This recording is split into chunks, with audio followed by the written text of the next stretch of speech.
So let me be clear about what I was saying and what I wasn't saying. I was saying Israel had the right to self-defense, and when I said that right, it was that right to self-defense. I was not saying that Israel had the right to cut off water, food, fuel or medicines. I think you would understand I have to start with events that we're seeing in the Israel-Hamas conflict. Absolutely. Overnight, Leo Varadkar, who for my listeners is effectively the Irish Prime Minister, has said that Israel have to be careful because if they're not proportionate, they will risk losing global support. So Keir Starmer, what is a proportionate response in your view? I think the first thing I have to say is responsibility lies with Hamas. This is cold-blooded murder of men, women, even children. It is terrorism, and Israel has the right to defend herself.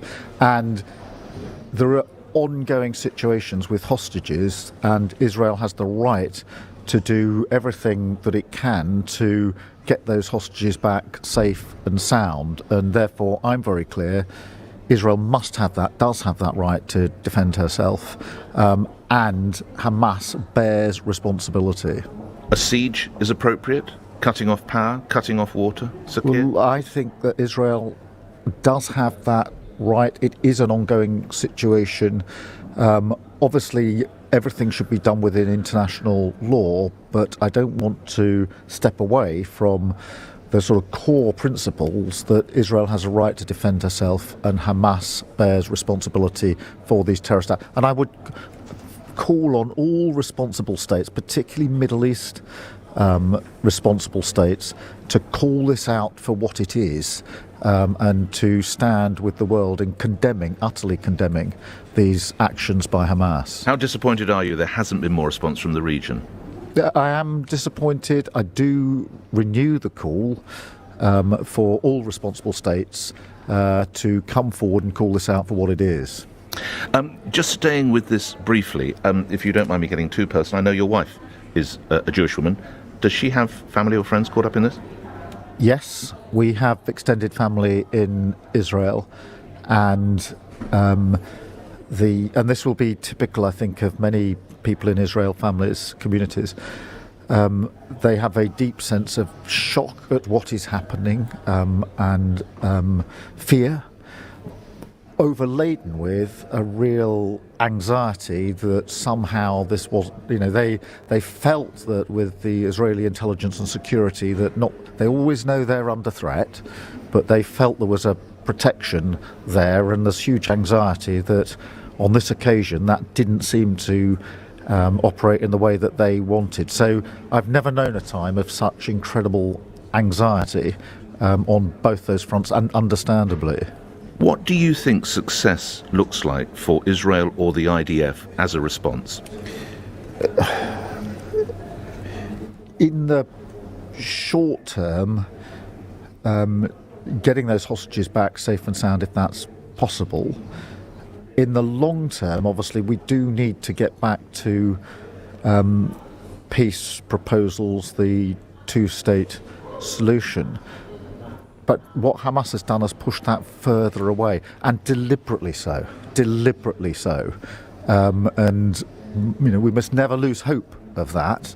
But I can't overstate just how damaging these terrorist acts of Hamas are in obviously the immediate effect, but also in the deliberate undermining of that long-term aim of getting to a peaceful settlement. Last couple of questions on that before we come to events up here in Liverpool. Coming back to domestic affairs, Suella Braverman, the Home Secretary, has written to police chiefs and seems to be indicating that the waving of a Palestinian flag in certain areas of northwest London and other areas which is predominantly Jewish areas could be deemed to be an offence. With your legal hat on, would you support that? I think it would all depend on the circumstances. Obviously, what we have seen is attacks on Jewish communities in North London, and obviously, and I know firsthand, that's having a huge impact on Jewish communities, understandably, and not for the first time.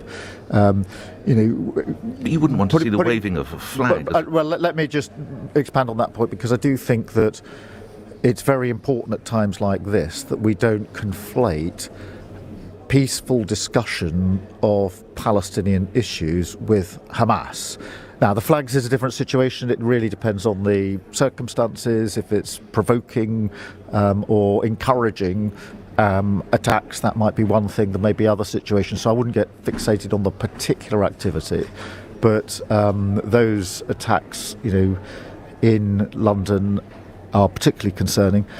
And they're not a one-off. We all know this. This is not the first time that we've had this sort of reaction here in the UK, and we stand by our Jewish communities here. We stand by Israel internationally.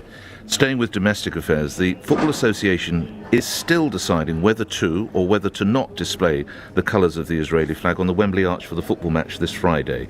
You will be aware they did it in Ukraine as support for Ukraine. Many people say this is, quotes, a no-brainer.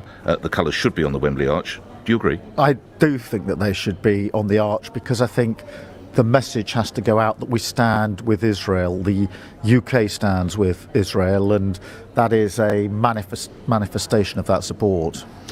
One other question before we come to events in Liverpool.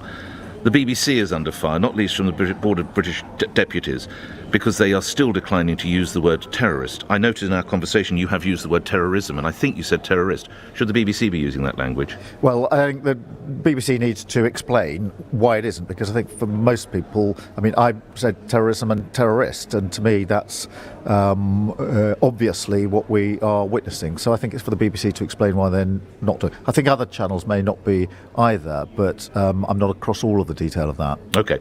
Let's come to matters here. How would you sum up the last few days? What's the mood? The mood is confident but not complacent.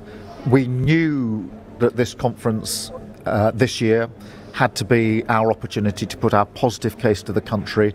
When I took over 3.5 years ago as leader of the Labour Party, I knew I had 3 things to do at speed and in the right order. The first was change the party, and we had to go at speed and be ruthless about it. And I think most people now recognise we've changed the party.